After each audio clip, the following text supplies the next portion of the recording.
This is the 1 o'clock news, and today we'll be talking about Europe after communism. Today we have several important topics to discuss about. First, our reporter Kenny Nguyen will talk about the August coup. First off, the 1991 Soviet coup, also known as the August coup, attempted by members of the Soviet Union government to take over Gorbachev. The coup leaders were the Communist Party of the Soviet Union, also known as the CPSU, who didn't like Gorbachev's reform program to split the central government into republics. The unstable Soviet Union was known to contribute to both the destruction of the CPSU and the dissolution of the Soviet Union.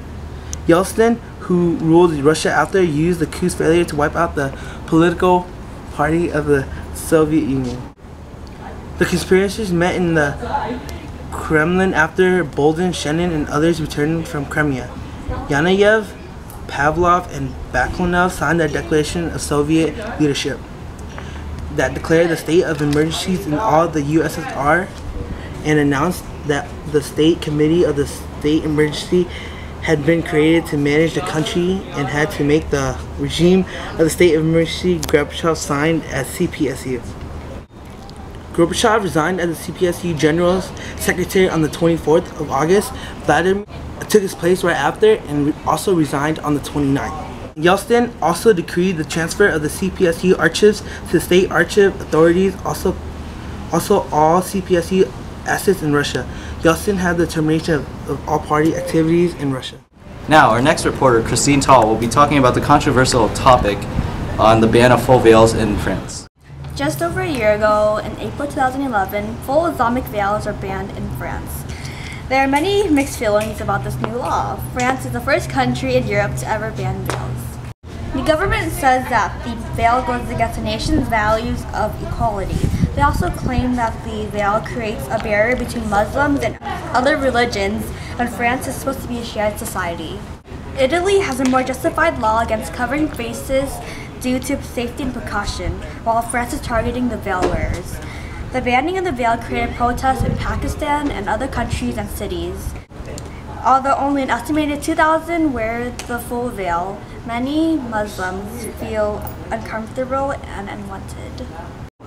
The veiled women are risking a $215 fine, while the ones who are forcing women to wear the veil are risking a $43,000 fine and jail time. How do you feel about this ban? I feel very discriminated against, and I feel that since France is a democratic country, I should be able to wear whatever I want. How has this affected you? I've been fined 3 times, and I don't have the money to pay for it. I'm very upset. This is Christine Tall, reporting live for Channel 6. Then reporter Colleen Milliken will discuss Germany's recent economic situation.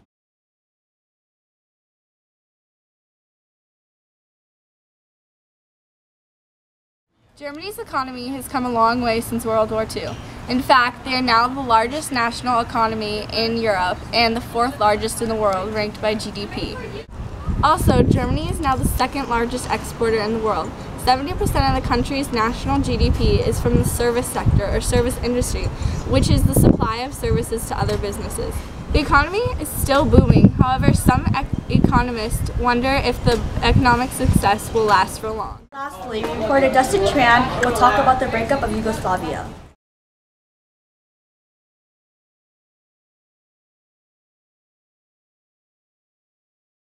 "1991 was a year that ended an era filled with terror and injustice. This is the year where the Soviet Union was dissolved and almost 50 years of communism ended in Eastern Europe. Several Eastern European countries were freed, such as Yugoslavia.